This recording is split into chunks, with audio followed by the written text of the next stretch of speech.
అందరికీ welcome to Sangeeta's kitchen.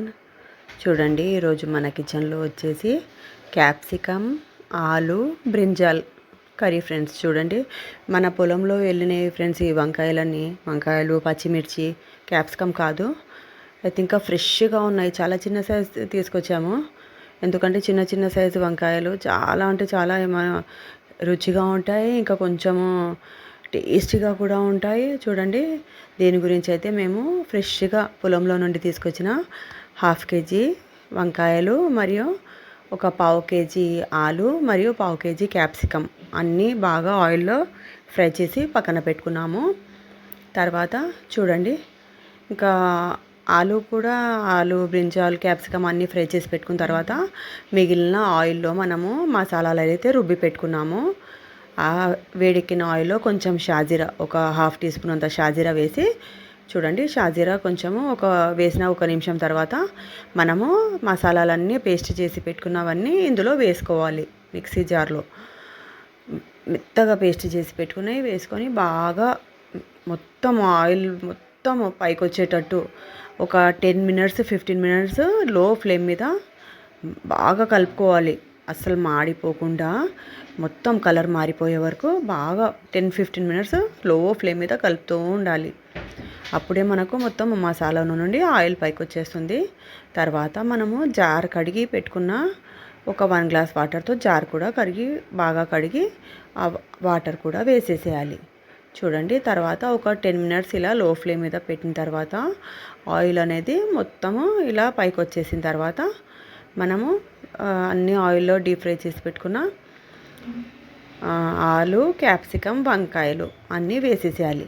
వేసి మూత పెట్టేసి ఇంకో 5 మినిట్స్ అలా లో ఫ్లేమ్ మీద పెట్టేస్తే ఎంతో రుచికరమైన మనకు మసాలా వంకాయ కర్రీ రెడీ అయిపోతుంది ఫ్రెండ్స్. చూడండి ఎంత టేస్టీగా ఉంది. ఇంకా మనం మసాలాలో ఏమేమి వేసుకున్నామంటే ఇంకా కొబ్బరి, నువ్వులు, గసగసాలు, ధనియా పౌడర్, ఇంకా కొంచెం ఒక పెద్ద సైజు నిమ్మకాయ అంతా చింతపండు వేసి అన్ని మసాలాలన్నీ గోల్డెన్ బ్రౌన్ కలర్ వచ్చిన తర్వాత మిక్సీ పట్టుకోవాలి. తర్వాత అదే మసాలాలో మనము నానబెట్టి పెట్టుకున్న చింతపండు కూడా యాడ్ చేసి బాగా మెత్తగా అయిన తర్వాత చూడండి, మనం ఫ్రై చేసి పెట్టుకున్న అన్ని వంకాయలు, క్యాప్సికమ్, ఆలు ఉన్నాయి కదా, అవి తీసేసిన తర్వాత ఆయిల్లో నుండి మిగిలిన ఆయిల్లో ఫ్రై చేసాం కదా ఇందాక చూపించిందే, ఆ విధంగా చేసి చూడండి మనం ఆ మసాలాలన్నీ బాగా ఒక 10 మినిట్స్ అలా మసులుతుంటే లో ఫ్లేమ్ చేసేసి తర్వాత మనము ఫ్రై చేసి పెట్టుకున్న అన్ని కూరగాయలు అందులో వేసేసి మూత పెట్టి ఒక 5 మినిట్స్ ఇలా పెట్టేస్తే ఆయిల్ మొత్తం ఇలా పైకి వచ్చేస్తుందండి. తర్వాత స్టవ్ ఆఫ్ చేసి పక్కన పెట్టేసేయాలి. 5 మినిట్స్ తర్వాత చూస్తే ఎంతో గుమగుమలాడే మసాలా వంకాయ రెడీ. కొంచెం నేను పైనుండి మసాలాలు కూడా వేసానండి. చూడండి, ఇప్పుడు సర్వ్ చేసుకుందాం రండి. ఓకేనా? దాంతోపాటు నేను ఆలు ఇంకా క్యారెట్ వేసి బగారా రైస్ కూడా చేశాను. చూడండి, ఎంతో ఇంకా బాస్మతి రైస్తో చేయలేదు, నార్మల్ రైసే, మనం డైలీ వైట్ రైస్ వండుకునేవి. ఇందులో మాత్రం గరం మసాలా వేయడం మర్చిపోకండి. ఒక 1 టీ స్పూన్ గరం మసాలా మాత్రం తప్పకుండా వేయండి. ఇంకా రండి ఫ్రెండ్స్, తినడమే. వేడి వేడి బగారా రైస్, ఆలు క్యారెట్, ఇంకా బీన్స్ లేదు, ఆలు క్యారెట్ వేసి చేశాను. ఎంతో ఇంకా వాసన అయితే ఇంకా మనము ప్లేట్లో సర్వ్ చేసుకుంటేనే ఎప్పుడు తినేయాలా అని అనిపిస్తుంది ఫ్రెండ్స్.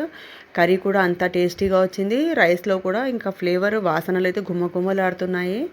వేడి వేడి రైస్లో వేడి వేడి క్యాప్సికమ్ మసాలా మరియు బ్రింజాల్ చాలా అంటే చాలా టేస్టీగా ఉంది ఫ్రెండ్స్. మీరు తినండి. Channel subscribe